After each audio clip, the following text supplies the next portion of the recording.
Voilà, kende. Abima na plateau, hein? Abima. Voilà. Qui a de choses. Il est tombé, prophète. Parce que même si tu as fait le roi, tu as dit Pampex. Ah, prophète. Comment tu as Pampex? Tu as Pampex derrière. Oh, on a dit Pampers. Atangaka mai na makila et puis nzoto ne akimobala eza ya kokonda. Chaque jour na remarqué loko wana na lotaka bandoto mo boka na pasaka ba rapport sexuel na basi na pasaka ba na ngana lota ngondoto tano le mkana tongo na omitala na mona ba mai en réalité na bomoto boye na ka sentiment moi cité en réalité na bomoto na tikala ko na lulinga ka basité kaka na butu. Il faut que soko lotaka ba mari de nuit femme de nuit surtout pas mobali dès que oza ko jouir na butu semence na wana elo kola semence mobali te na moi oye ko bota mwana moko mapasa ba triplé non semence na yo wana et pas femme de nuit et ko bota ba milliers de démons makesi aleke mama na bango nde aza mutu asimbi nzungu ya kindoki oyo zo détruire vie na bango.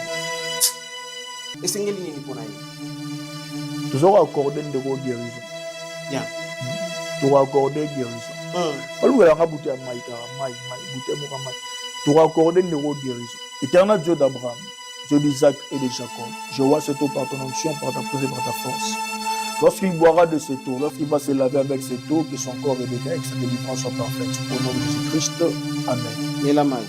Merci pour la confiance Nabino, Mokili Mobimba, na Pesibino Mbote, na Baye, bo Mesana, Kolanda, tout info, télévision des valeurs. Merci.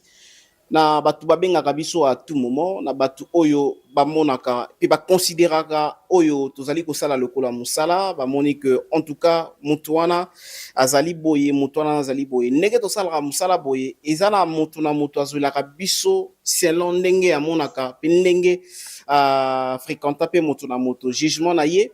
Et koya na lolenge oyo ye ayebi pe mutu wana. Merci beaucoup na batu oyo vraiment beaucoup pe sabiso confiance. Nous avons un petit problème que nous voulons régler à la télévision parce que bato ba bengi biso, bato ba confier biso musala, ce qui peut-être to lobito sala yango en dehors, il y a caméra en dehors la télévision.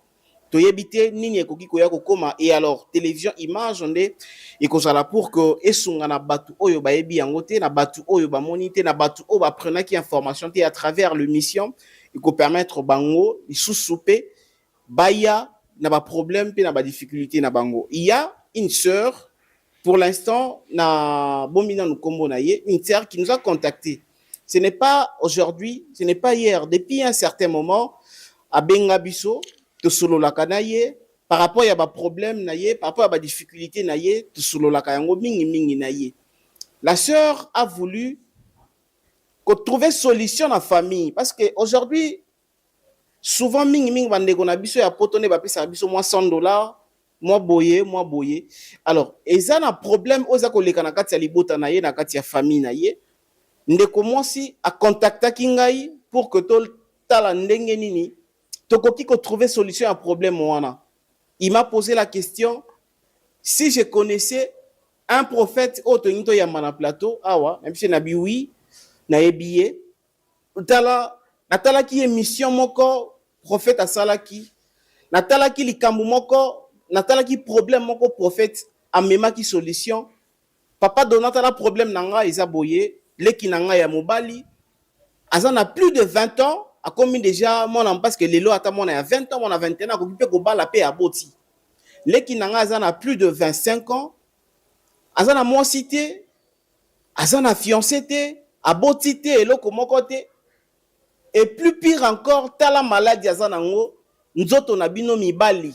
O isala kinga vraiment somme on a dit que tant que tout ça ko colle ezala qui peut-être maladie ya batata, ya banini ya bato ba koli makasi.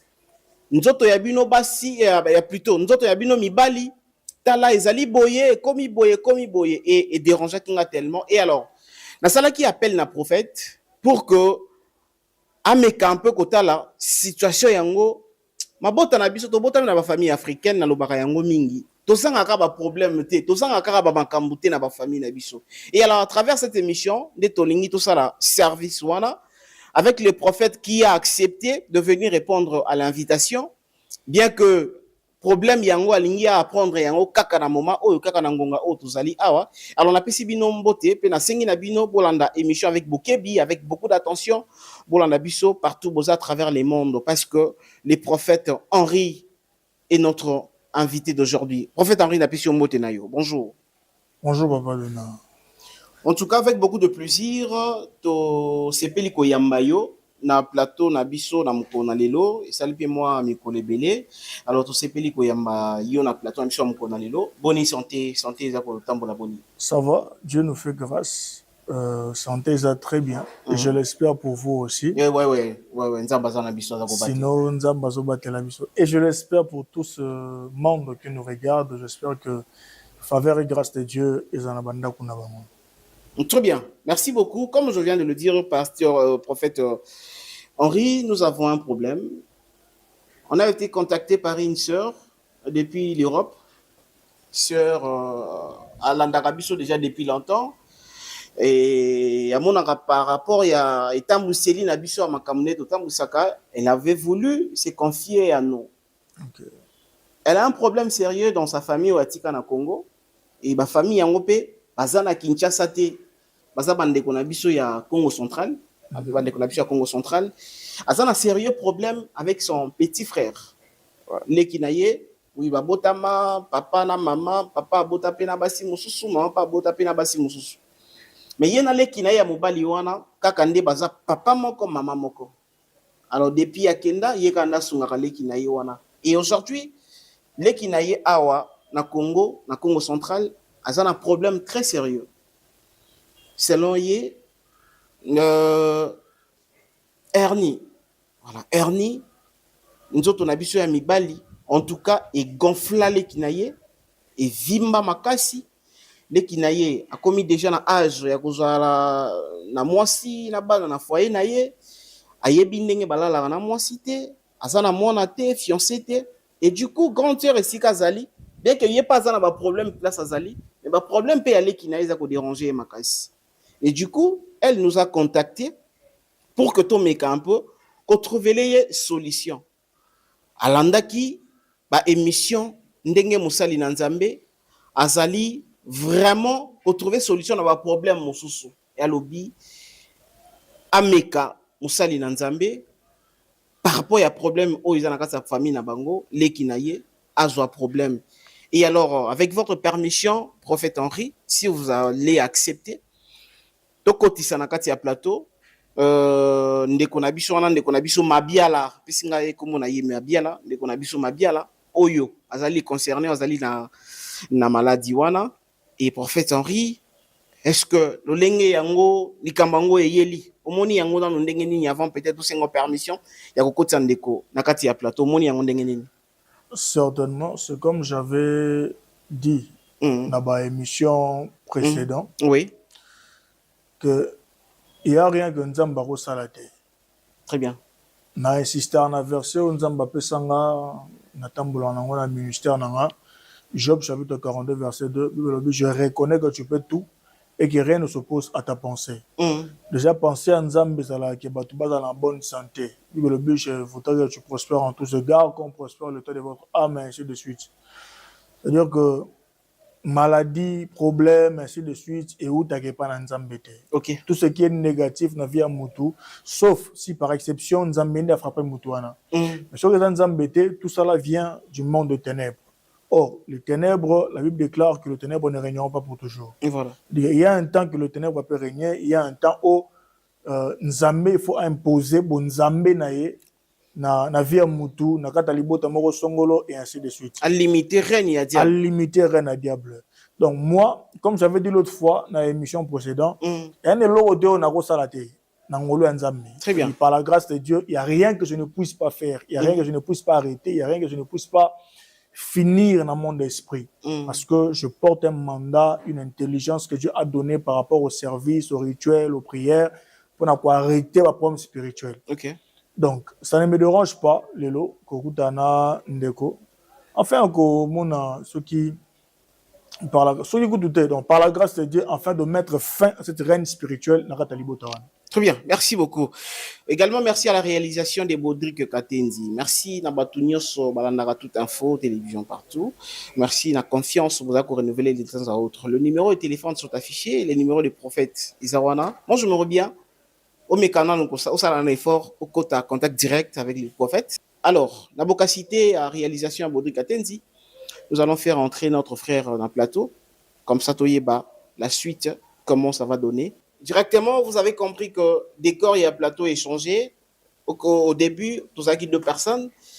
Et Tokomi, Batomi Satou, pour ma raison dans Lobaki Nabino, qui a un frère, ou a une difficulté, a un problème, et ne qu'on a biso pe na poto, a un problème, a difficulté naie. Mais pour aujourd'hui, elle a premièrement voulu trouver une solution et pas y aller qui naie. Alors, Toko poser quelques questions. Na ndeko na biso aza na plateau on met un peu qu'on s'est présenté nga epsaki nga comme on aime bien là on met un peu qu'on s'est présenté et puis allo banabiso auti wapi et puis azako belanini mon frère bonjour. Bonjour papa journaliste. Boni santé. Te santé eza pino de ranger makasi. Moi mikolo pende belé bambula santé za de ranger et puis il y a pende zate.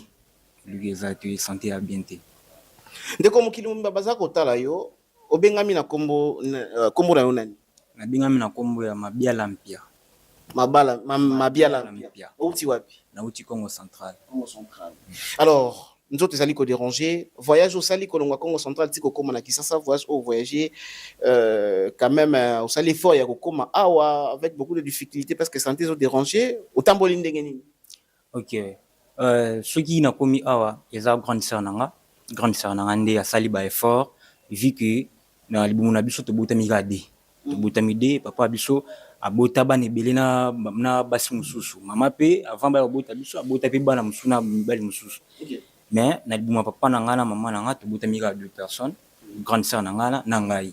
Ba grande sœur nde akenda na epo to nga na tikala na mboka ko tikala na tikala na mboka yinda sunga ngai asunga mo muke mais banda na botama naebi ndenge balinga mwasi te na botama na maladi mo boye hernie je pense ndenge na vandi boye so na lobaki na bi eliki ezate po na sali na bambula bakosi biso bakosi ba parents na nga moi ba famille toza kuna na moi ba kisi ba biloko mais na zwaka na nga nini guérison te parce que na longola na nga ide na mona na vana na nga ika bongo mais vu que grande sœur azana na souci ya ndeko na ye lokwa to botamaka mibale abundaka pe kosunga ngai alors na ye aussi tuka jour mo na yoki grande sœur abenginga po yepe kuna na ebité soki nzamba akoki ko délivrer biso na zoye baté pas journaliste grande sœur na nga pe ninga zana ye abanda na ebela ye abota bana aboti bana 4 sana bana 4 mais bana 4 ana mona tata mwana utata donc bana 4 na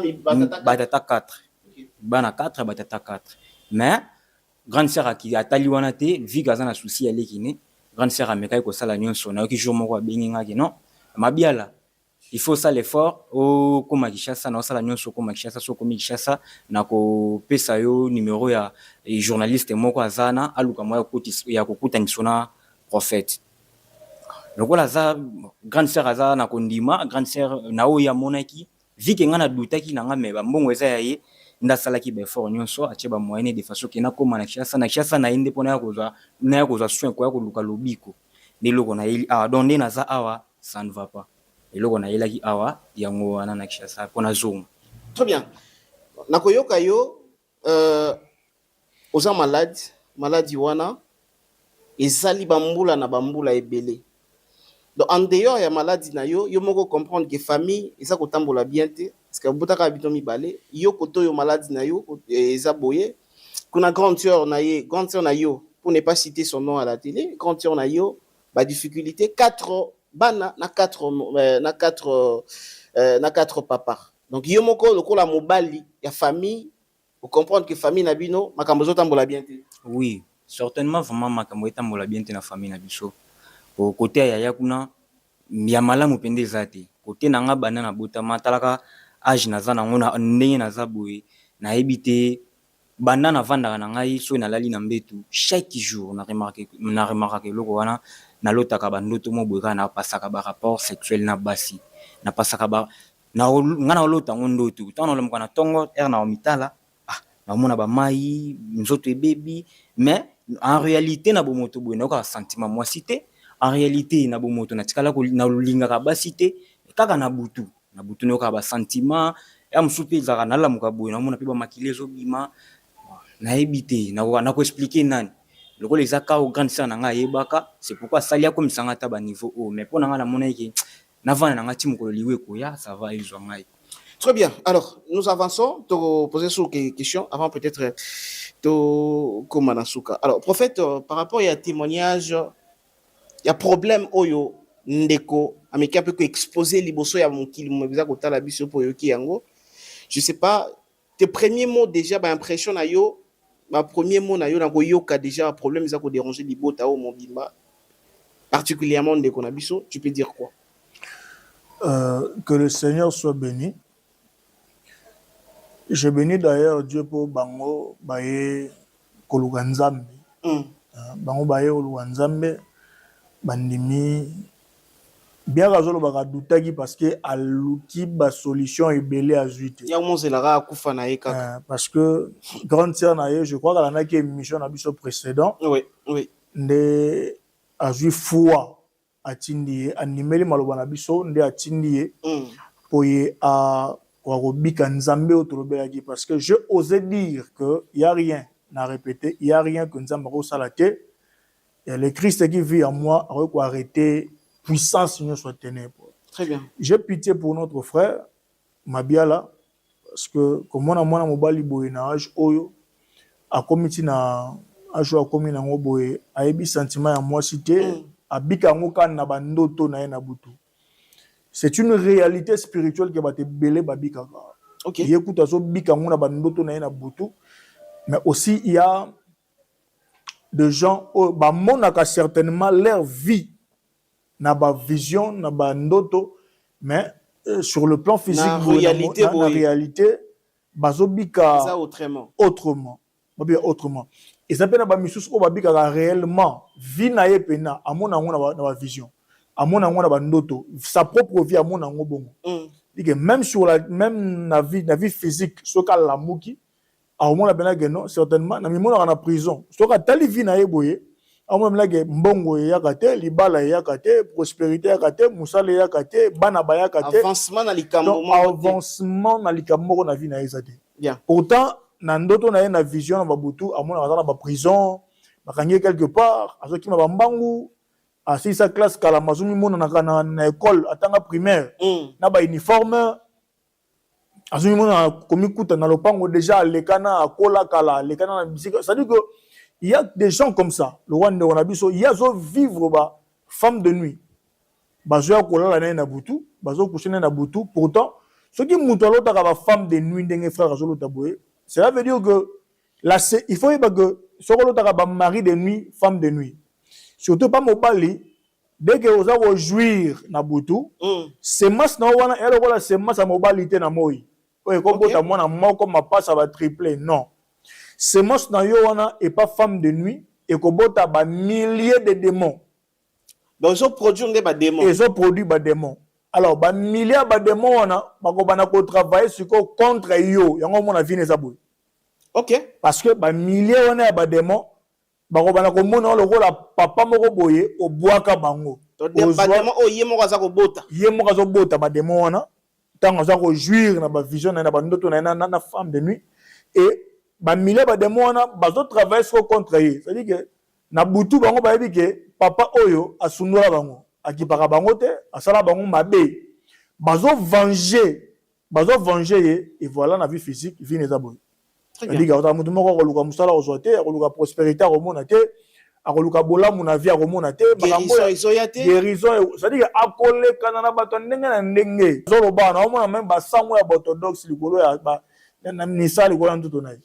Très bien. C'est-à-dire que akenda même ti ba orthodoxe basala musala likolo na ye basokola na ba mai ya ndenge na ndenge basala ba service même na banzolo na kana ntuto na ye bakata po makambo ne katana. mais akomona solution te parce que akutani te na nzambe ya alliance oyo nga na te. Très bien. Akutani na nzambe ya sacrifice oyo nga na te. Ozomona. Mais exemple liboso ekozala ye voilà na libota na ye ya bika na guérison. Il y a bikano parce que nous avons répété que il y a rien que Dieu ne puisse pas faire. Il y a bikano guérison. Ce qui y a biki guérison, si ma par rapport à ma cambo na zomona, libota ne ba la grande sœur na yo atindi, ba la sacrifice afin que to comme mesika onga na zomona et sika makambo ya famille na bango eza fermé parce qu'il y a quelque chose où il y a bango où ba bloquango. OK. So ko tunye makiese. Oui, makiese. Makisi. Naibi. Makisa sana. Noko na biso. Noko na bino. Don ndeko ya mama na bino. Leki penda ya mama. En fait makisa sana. Leki ya mama na bino. En fait makisa sana. Sigo makisi. Aleke mama na bango. Nde aza moto asimbi nzungu ya kindoki oyo zo détruire vie na bango. Ah Jésus. Si on a libota ya mama na bango baza mibali ebele mais siko makese wana aza ligne ya bato wa innocent moni bango ne baza wana hein bana banoro o bakanisela bango ne baza mabe nzoka bango te nzoka bato na te bato na pena nenga kindoki bana makana bango basalaka. OK. Mais problème na bango ezane makese. Parce que ma pièce c'est parmi bateau à mi pesa na vie na bateau. C'est-à-dire que Alexa va moi bolingo moko boye ya kinoko. Et c'est quoi noko wana a sacrifié même ma colonae. So otunya wa sabino ke ma pièce wana azam nduto normal kwa biso wala aza kokate. Nduto normal mais ma colo tambola na babeki. Parce que même na sorcellerie a sacrifié ma colonae pour bandeko yo babika fio babika. C'est dit même de on est étranger. Même c'est-à-dire à qu'elle n'a plus loin pour qu'on a même pas au bassin à ligne na été le rôle à maman. Est-ce que ma bien la bosola peut bien na noko na bino ma question na bosola na peut bien les seuls noko to yebi asunga biso na famille ka yewana les seuls noko ce qui problème na famille to ki marandi pa na e ba msuso to to yebi bango te to ki pa bango te les seuls noko to zana yo asunga biso ka yewana makesi nazoka mokutu ne na yoka ba malobana yenda sunga biso na ebiye so tango so yoka maloba so bima boye kesa moto botalela ka o tshela kelikia yende nzoka nde problème ya famille na bino bon na ebiti na moment on na kikoloba et puis tina za abu nazoka dia na nzamba sunga ngani zala melama ya pio moi je pense qu'avec continue avec prophète Henri melama ya pio zala kimia aux malades qu'on s'est paniqué zala kimia on trouvera la solution. Alors, prophète, ma question sali moko ya banoko bango batalela ka bacheke s'il y a un problème bakima epa ma question koyoka makama boya ma epa ya ke noko na bango wana nde est-ce que ndeko na biso oya zotala biso na ba image oya zotala biso na télévision boye o pas na ba problème kuna vous êtes sûr que bakoza na facilité à croire makambo yo za koloba na bango wana est-ce que bakondima yango facilement moi je crois que dans le bagui na émission na précédent que après longue retraite na na prière Dieu m'a donné l'intelligence les prières les rituels les services na autant on a pluriel parce que Dieu m'a montré tellement de choses pour permettre bisoto apporter ba solution na ba vie ya bato. Très bien. Dika soki mutu andimi na maloba na ngate akondima na ba œuvre na nga. OK. Et nazo promettre que après yo retianga en contact na ndeko wana ya mwasi wa tindi grande sœur na ye. Très bien. Et que ba poser liboso nzambe sacrifice na bango to ko kitangana yo ti kimpese ndesika bafana. On peut dire to kitangana yo ti na kimpese. OK ne ko affronter mutu na mabele na yo. To filmer yango ti to keneti to kena ba caméra. To keneti na mabele wana poto la que nzambe azali kolo ya nyoso. Na yo sabino que mutu na tangi makese aza mutu na simbi nzungu ya kindoki ya famille na bango. mais muto na vie réelle bo wamona za innocent kasi apesi bango image ya malamu yenda sungaka bango yenda pesaka yenda salaka bolamu pona bango mais en réalité eza yende muto za cause ya malheur na bango. C'est-à-dire que même le Makesse en question là hein ya ke na ayi et pas noko na ito c'est-à-dire eza ndako moko ba brique lokola ya ba côté kuna lokola ba brique quit mais na kata parcelle afana ya lokola 3 ndako ya moko eza munene na ba lokola ba chambre salon na mona mpandi. OK. D'ailleurs moko bato asolaka na bien et puis asalaka lokola moi babilanga ya ba pondu hein Cédric. Oui. Cédric asala lo na ba pondu asala babilanga. Alo na lokola babilanga pondu. Afandaka na lopango ya noko na ye wana ya Makesse. Mais eza na kutu kaka na simanda kwa Makesse. Parce que moko batakufa na famille na bango o bakunda bango c'est-à-dire que mutu akufa wana. Bana tombo moko na famille na bango da reconi ke koko na bango na bakunda ka na tombo reconi. Bana place moko bakunda koko na bango moko bako ye obenge koko. OK. Ya obenge koko c'est-à-dire que eza tombo reconi ba dire que tombo ya ko na so basombela ka da na cimetière basomba espace batia tombo wana koko na bango na sengaka bango batia na cimetière te basombela espace tango ko batia na sika wana puis ba respecter yango. Donc famille na bango la famille ya ba rekabit. OK. Nzamba bisi Jérémie zo ba rekabit kena bango na temple parce que bango 20 ba mela bango to ba comme na temple ba bisi prophète Jérémie que to melara 20 parce que notre père Jonadab nous a donné cet ordre. Bango mela 20 bango planter te bango semer te bango récolter te donc bango ba bika loi wana ba rekabit parce que koko na bango wana o ya kufa ne ye wana Jonadab ba famille ya famille amina bango lokola ba respecter loi wana. Parce que mutu asimba pouvoir wana ya biloko koko na bango nde Makesse. Ezaka na simanda ka Makesse yana banzete ya bitabe. Est-ce que banzete bitabe zala? Ebela banzete bitabe. Ezana simanda ka noko na biso ka ninga zolo bana ka mo fort ndenge na yoka maloba o. Tout prophète a loba nyonso ezoka musangai. Très bien prophète. Ezaka na sima ya ndaku ya Makesse nde sika nzungu akindoki wana ezali.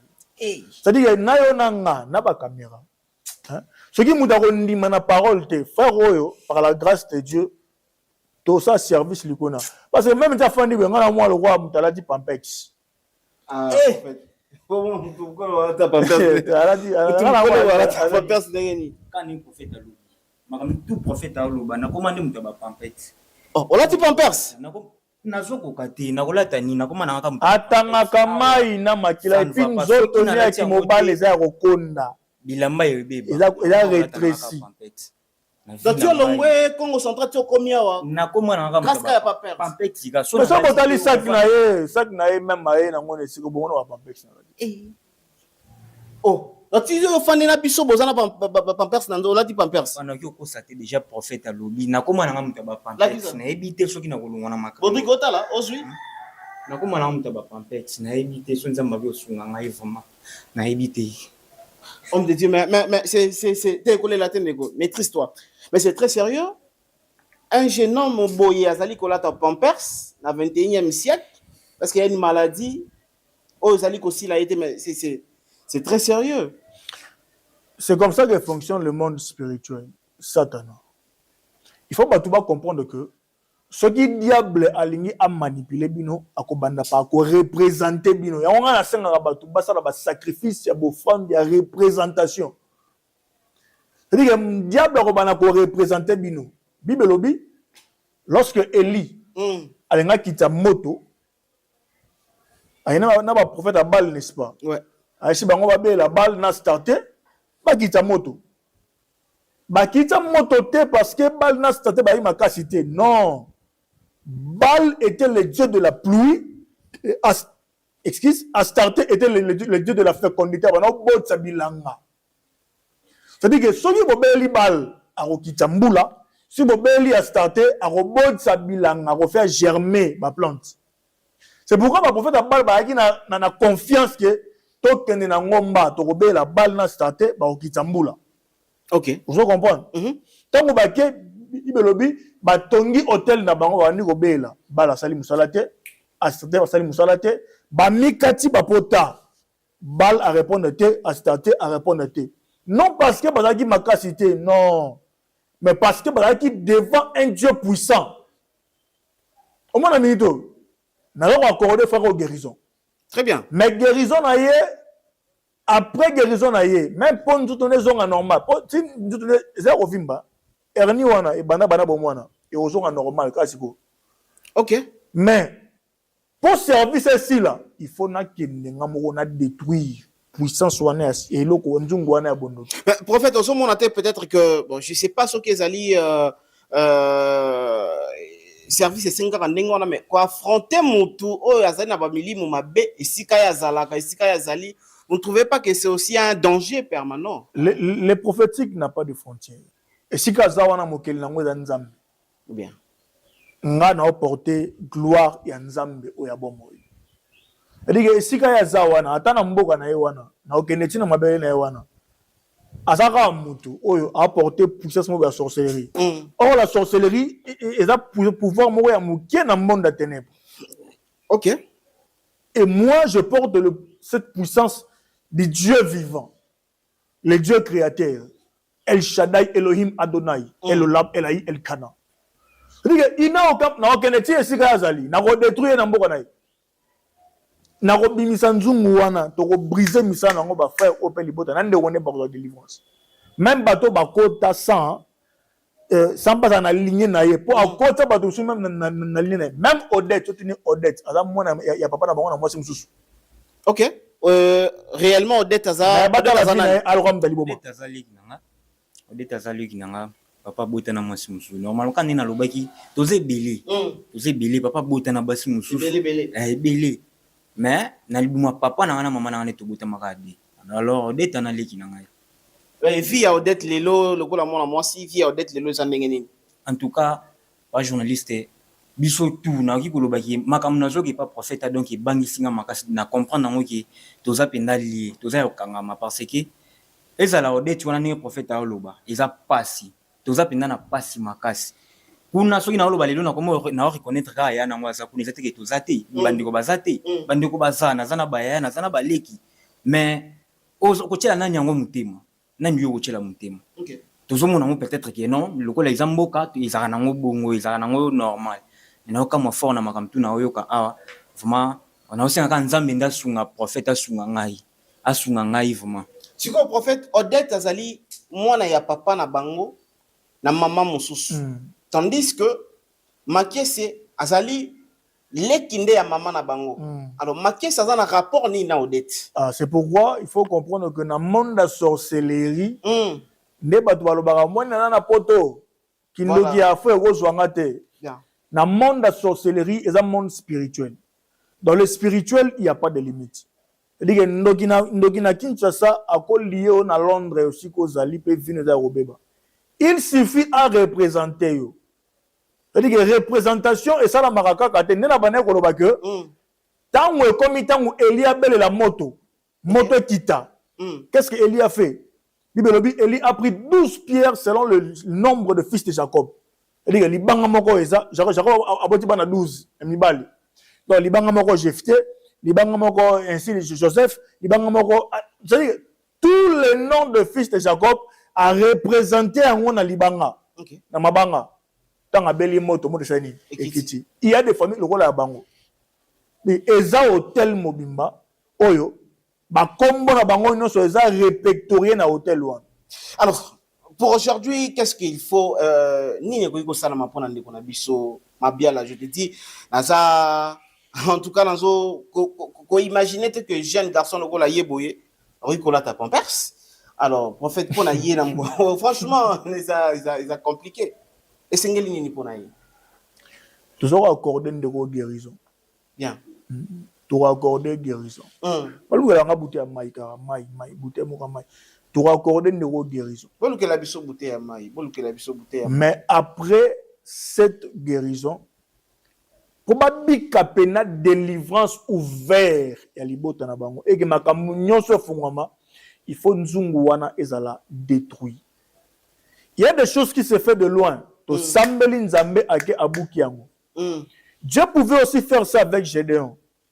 Nzamba Gédéon a commis esika pouvoir ya kindo ya papa ne sala ki abukango. Mais Nzamba Gédéon va dans la maison de ton père. Trouve l'hôtel de balle qui est là-dessus. Pesanini briser yango. Donc Nzamba tinya kende sur place a kende ko briser yango. Ne musala nga na osala. Et puis na osala ngo kaka para bango te. Na mapote belé balanda biso. Diga soki mutu le lingi amona ke makambo ezo changer te. Makambo za malamu te. Makambo za bien te. Et quand ngai ba même source ya mabe ya famille na ye. To ko détecter yango. To ko même sur place. To ko briser puissance wana. Voilà, où t'as qui coûte bientôt. Na tu ko renverser avec un combat spirituel ya osakanate.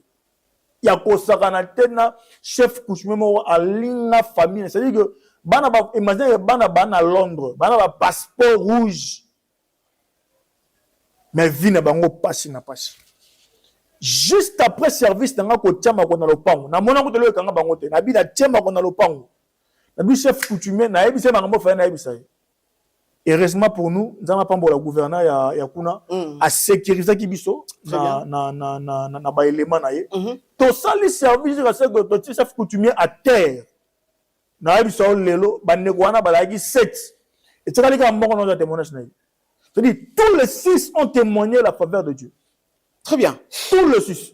Et là je pense que Baol Kelabiso rapidement bouteille Yamai.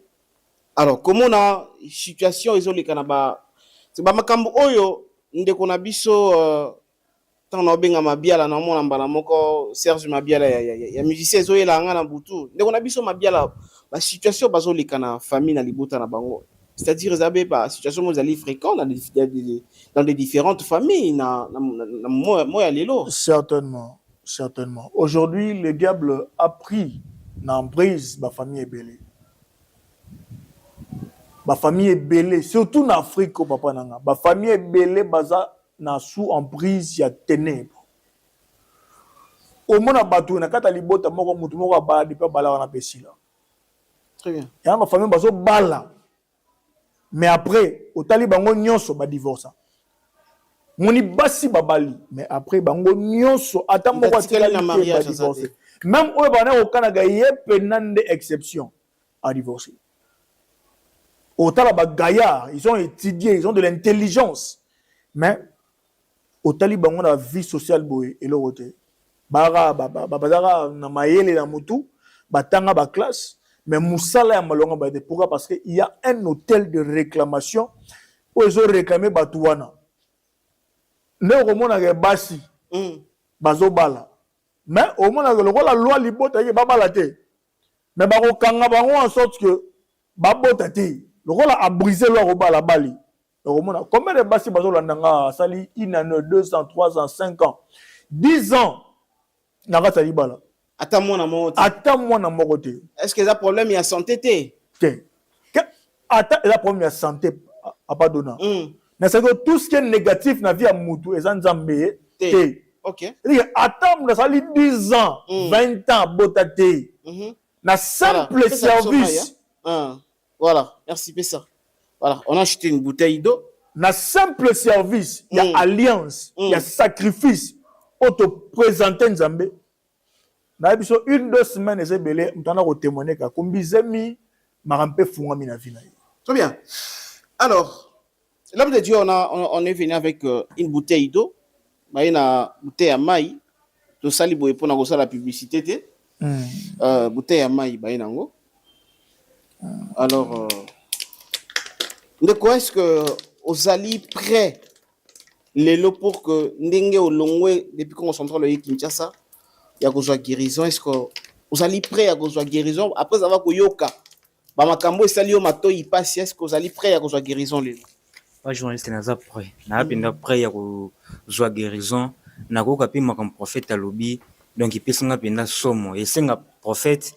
Akoma penda tina mboka na biso esalinga penda pasi po o aizala na ju guérison so na komi kuna na okendo loba nini ezala pona noko na makese esalinga penda somo c'est que esenga nzambe so sungi ngai na prophète to koma tina mais ceux qui prophète akei kuna ceux qui prophète akei kuna monte que akor risque que ndiko panza famille na ba vérité ma maza ko sala monte que famille ko panzana pas journaliste d'ailleurs ngai kutu soki nzamba sunginga kina biki bo kondima penda eza penda te pona umeli na mouvement sona la kisho nzoto na nga ondima te mais lokola ya longoli ngai banda kuna ti awa ke na kutana na yo la kutana na prophète mbonde nazo meka ka nzamba sunga nga soka sunga mais so asungi parfois ko kene na so na kenga moko ndekutu foyer ko leka ko beba makasi o na yoki na ona ke ko sala ou bien ko kende ko lobeza mabisiki prophète akomaka si s'agit ko panzana ba panzana ba panzana ke banyo ko la biso. Très bien. Homme de Dieu de qu'on a biso mobile azali prêt pour la guérison.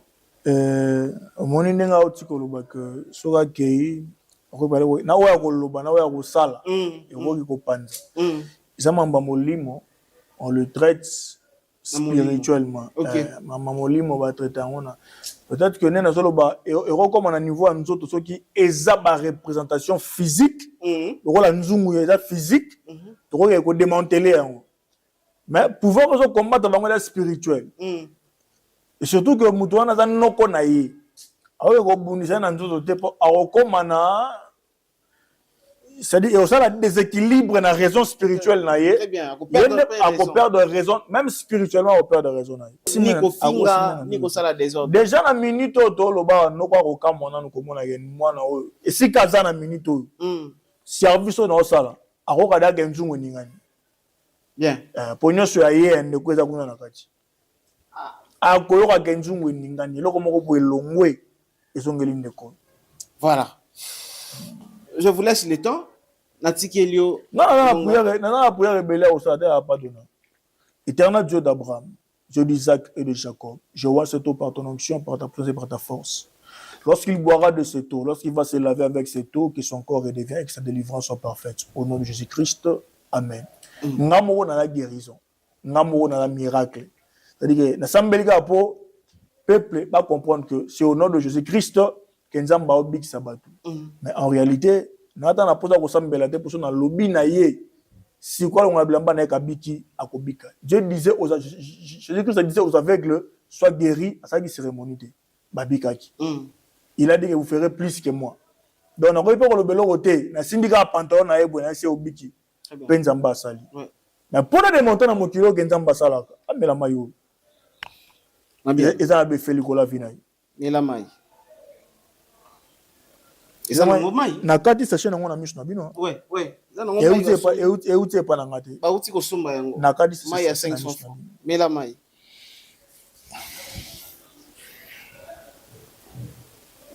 C'est bon.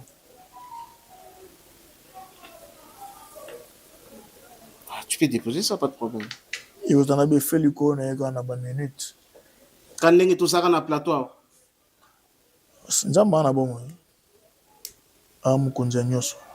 Dieu puissant, Dieu le tout puissant. Très bien.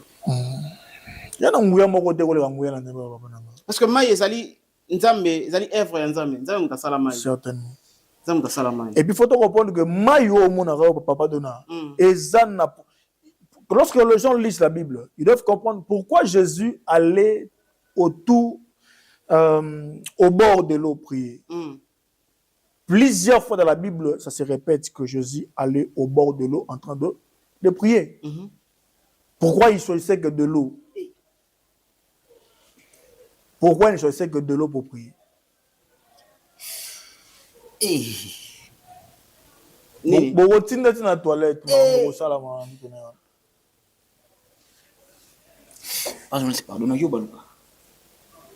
Oh, ça la toilette.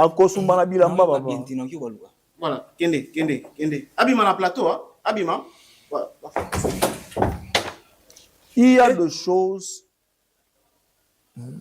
Il est tombé, prophète. Dieu est en train de faire quelque chose dans son corps. Très bien. Il y a quelque chose.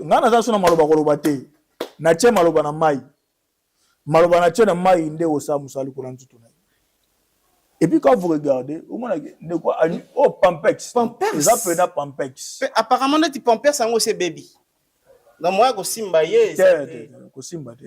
jaune, ouais, jaune, on a des petits. Et ça déjà à bébé. Mais c'est ça dit qu'il y a un travail que le Seigneur est en train de faire dans ce corps. Et même si quand nous connaissons ça, azo sentir actuellement là. Actuellement, comme ça, on entend de parler. Nako comprendre même Moli monoko na ebe ngai na mito. Je pense que Batbaola Biso vraiment avec beaucoup d'attention par rapport à Maramozo Leka Awa. Oh, ils allaient qui peut-être prévuté. Nous ta senga telema kende abaluka na toi kende toilette et du coup akokiko tambolate akoyi par terre. Akoyi par terre. Ça c'est la puissance de Dieu, papa. On a regardé, fallait pas jouer la image na bon pour ça dignité. Ouais, c'est ça. Tout le monde a image n'enga zala qui avant. En plus dignité paye. Voilà, et qui mobile na ndenge nzamba zo komisango, na ndenge na mazo sango siko. Parce que même son corps ya mobile ezo zonga normal na ndenge zala. Na mai ameli. Na mai ka ameli. Yo ko melango. Ah te ho na yo ko ya sisi. Yo ko big samadi musu na kati na. O mela. Ya solo wana. Mais ya mai na longolis achena misu na bi. Oui, na moni ezali mai ba sombi mai eza mai ya sika.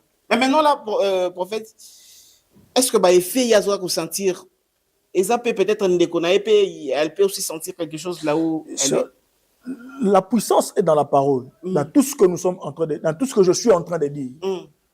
C'est-à-dire que ce qui est dans la minute, bon, on peut être dans Moussa, dans minute, on ne sait pas, on ne sait pas, mais on va pas beaucoup ça est qu'on a émission. Très bien. Azo mai pesi kaza kuna. Amela. Na déclarer malobaliko na ngo, amona makambo ko sala mapesi ko. Ya on a senga que il faut que tchanga en contact. Yende lokola ndeko za na yene lokote yende fasa la sacrifice ko tina biso to kene tina mboka wana to sa musala. Obike, comme vous venez de le dire, ce qui a qui montumo boy que to solarana pendant la journée parce que apparemment ba misala salaka pena ba décalage à heure ya bango kuna biso ah j'allais l'appeler maintenant malheureusement ngana ye c'est très difficile to solarana pendant la journée to solaka na butu kaka alors pona ndeko na biso na moni pe na pamper ses baby na moni pamper ses baby en fait pamper ses baby alors qu'est-ce qu'on peut faire pour la suite on fait quoi na déclarer na komo na nzambe kenyo sosiri abiki abandonna. Lorsque Dieu te donne le pouvoir de la guérison ou de miracle, ce n'est pas toi qui fais. OK. Il y a un miracle. C'est-à-dire que nous avons un miracle. Il suffit aussi de faire ici. Malobana est un miracle. C'est-à-dire que ça don on a meillé mon rapesi. Achena kata mutu. Ton ami to boy. Na obenga kombo na ye. Awala mukana ye. Akena tolete. Agata na témoin buluka ta mutu mo ba na olinga par rapport peut-être ya ba pampers ndenge baby ba ko kata na une caméra je sais pas ba ko kata na une caméra parce que boy aza quand même mona mobali obike nga pampers ka désolé kila nga en fait comme on a pampers boy ezali c'est pour vous prouver combien il est en train de souffrir. Voilà, comme ça en tout cas avec la permission du réalisation to kata na une caméra les temps ba bongisa mona mobali mabiala ki nanu ko changer pampers pour boyer moyen à ko zoomer ça te on se retrouve juste après to bongisa nanu ndeko na biso mobali oyo akoyi pe pampers nyonso baby na moni ba jaune baby de za ko beba on se retrouve tout juste après qui commence bien finit bien ça n'a pas été facile ya ko bekampe ko sungande ko mobali baloba izingulu azama ngula mokili ko sekate en fait je te dis degré dans un monde ndeko mobile azali fatigué je sais pas on peut poser nani mabiala oui papa comment oza koyoka ndenge nini siko oza koyoka ndenge nini anayoka nzoto nzela namoni sikoyo pampers longwe to eza kaka balongoli nga pampers siko ndenge nini namoni nzoto na ndenge ezalaki ya kovimba na se me na comprendre te nayoki charge nyonso nazalaki nango eza su te ezongi na place nango na comprendre te fatigue kaka nde ozwanga dans le bide ezalaki mpena kilo charge bana osentir mpena charge ezalaki mpena charge na bando kokanga makolo boye te me nakamwe kolongola balongoli nga pampex makolo ezonga nango charge nyonso nazalaki nango eza su te na se ceinture pepele na se makolo en fait apparemment ndeko azokoka su koloba te et très fatigué et c'est quoi la suite parce que ndeko en tout cas il faut suivi C'est quoi la suite, prophète? Ouais, normalement, c'est ça le spirituel. Lorsque son esprit était loin. Voilà molimo nae parce que molimo nae ils ont mis en place. Et l'on a ne sait que ça là qui a yé et outi musika ils ont mis en place. On a même nous autres nae. Ne ala bo a reseignété a otangama ité c'est fini. Ne na sambeli abo c'est fini. Donc Zambé il y a la témoignage. Non on est sika za kuna a remarqué peut-être que l'eau mo bo longwe. Elle se n'a pas téléphone parce que a cours même appel à no na ya obenga ya tune soka za wapi. Très bien. Parce que la puissance, au contraire, il y a la seigneurie en Zambé et qui est arraché ne sais pas. Et la finalité est que tu as contact après une mission de Ronaye. Voilà. On a un numéro pendant la nuit, tu reçois un appel conférence. Voilà. Ok. Tu as bengi. On a bengi après la côte ici. La côte ici. La côte ici pena. Voilà. L'équinae pour que à Solana continue. À la témoignage. Oui. Comme ça, on va descendre, te promettre, quel que soit le cas, on va descendre sur le terrain. Tinamboga wana esika nzungwane zali na okene kolongola yango. Na okene ko briser yango afin que libota o pas de délivrance. Non seulement il ndeko na mais na bato mususu. Loka ba bobet on atteint combo babika délivrance ya Nzambe parce que son père a 7 enfants en dehors ya maman na bango. Ah bon? Ko bala wala 9 na famille. Donc côté papa bota 7 libanda papa bota wana 7 libanda na bango yena ndeko ne bala mbale bango baza bana ya mwasi ya liboso na sima bango papa na bango boti bana mususu libanda mabia les hommes ambasolo kani prophète alobi. Donc par la grâce de Dieu toko comme matine sika wana toko déterrer logo wana toko briser makastango libota wa ota délivrer. C'est-à-dire que le papa donna ce qui vous animé Seigneur comme animé Nzambe comme Seigneur et Sauveur Jésus-Christ et que mutona alinga bika délivrance na vie na ye, il suffit à poser un sacrifice liboso Nzambe bon mon aye et ko changer. C'est fini et ko changer. Et ça ya ko lukate, c'est dit ti contact à cause de l'alliance. Non pas à cause de la prière, à cause de l'alliance que nous présentons à Dieu le sacrifice. Très bien. C'est un peu ça. Voilà, merci beaucoup Bandeko. L'affaire est à suivre. Au moment où tu as introduit ça, qu'on a vu sur la côte de plateau, Makamundenge Salami. En tout cas, je pense que tu belé les sous. Parce que très très très curieux à comment on a suite et cause à la nini. Dès qu'on a vu au moment où je vous parle, Azasu n'a pas percé. Voilà. Azasu n'a pas percé. Moi, peut-être au quitte sa pantalon, il est très fatigué. Comme et du coup, ça fait un peu peur. Dans la spiritualité, mais du moins nous vous promettons qu'au moment où le prophète va nous appeler, va nous dire que Azali prêt pour n'arokene. Ce qui grande sœur na yé na poto andimi pe apesi accord parce que Azali kambu ya famille abatu, on ne peut pas le faire na propre effort na biso moko. Ce qui bango mo bandimi apesi permission. Je pense que technique na biso et kozala pour accompagner service au tisuka total nengini ne kusuki là et puis après nous verrons la suite. Je pense que to comme na suka ya émission na biso prophète ndeko moyen pe ya retourner soit mutune za depuis misu na we comme un peu compliqué à ko suko lo baté. Alors un dernier mot on a battu sur balandi biso mokili mobi mais puis voilà to comme na biso na suka. Moi je fais juste appel na battu sur bana ba problème spirituel. OK. Ils ont un problème mogote à molimo onzambe après qu'on règle.